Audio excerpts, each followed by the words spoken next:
ನೋಡಿ, ಕೂಡಲ ಸಂಗಮ ಪೀಠವನ್ನು ನಮ್ಮ ಎಲ್ಲ ಧರ್ಮದರ್ಶಿಗಳು, ಈ ಸಮಾಜದ, ಇಡೀ ರಾಜ್ಯದ ಸಮುದಾಯ ಒಂದು ತತ್ವ ಆದರ್ಶದ ಮೇಲೆ ಈ ಪೀಠವನ್ನು ಕಟ್ಟಲಾಗಿತ್ತು.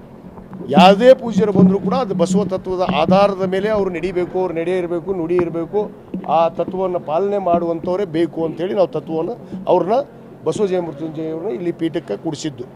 ಅನೇಕ ಸಂದರ್ಭದಲ್ಲಿ ಇವತ್ತು ಏನು ಈ ತತ್ವವನ್ನು ಮತ್ತು ನಮ್ಮ ಪೀಠದ ನಮ್ಮ ಧರ್ಮದರ್ಶಿಗಳ ಏನು ಒಂದು ಸಲಹೆಗಳನ್ನು ಯಾವುದೇ ಕೇಳದೇ ಇರೋ ಕಾರಣಕ್ಕೆ ಅವರು ತಪ್ಪು ಹೆಜ್ಜೆಯನ್ನು ನಿರಂತರವಾಗಿ ಇಡ್ತಾ ಬರ್ತಾ ಇದ್ದಾರೆ. ಇವತ್ತಲ್ಲ, ಹಲವಾರು ವರ್ಷಗಳಿಂದ ನಡೆದಿದ್ದು.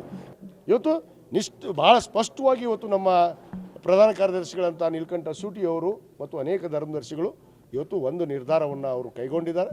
ಇವತ್ತೇನು ಅವರನ್ನು ಈ ಪೀಠದಿಂತ ಇವತ್ತಿನಿಂತನೇ ಈಗಿಂತನೇ ಅವರು ಈ ಪೀಠಕ್ಕೆ ಬರೋಂಗಿಲ್ಲ, ಅವರು ಈ ಪೀಠದ ಜಗದ್ಗುರುಗಳು ಅಲ್ಲ ಅನ್ನೋದನ್ನು ಭಾಳ ಸ್ಪಷ್ಟಪಡಿಸಿ ಹೋಗಿದ್ದಾರೆ. ಅದರಂತೆ ಇವತ್ತು ನನ್ನ ವೈಯಕ್ತಿಕ ನಿರ್ಣಯ ಅಲ್ಲ, ಇದು ನಮ್ಮ ಪೀಠದ ನಿರ್ಣಯ. ಪೀಠದಲ್ಲಿ ನಾನು ಒಬ್ಬ ಧರ್ಮದರ್ಶಿ, ಇವತ್ತು ನನ್ನ ಅಧ್ಯಕ್ಷನ ಮಾಡಿರ್ಬೋದು. ಇವತ್ತು ನಾನು ರಾಜಕಾರಣಿ ಅನ್ನೋ ಕಾರಣಕ್ಕೆ ಇವತ್ತು ಎದುರಿಸುವಂಥ ಕೆಲಸ ಹಿಂದೆ ನೋಡಿದರು.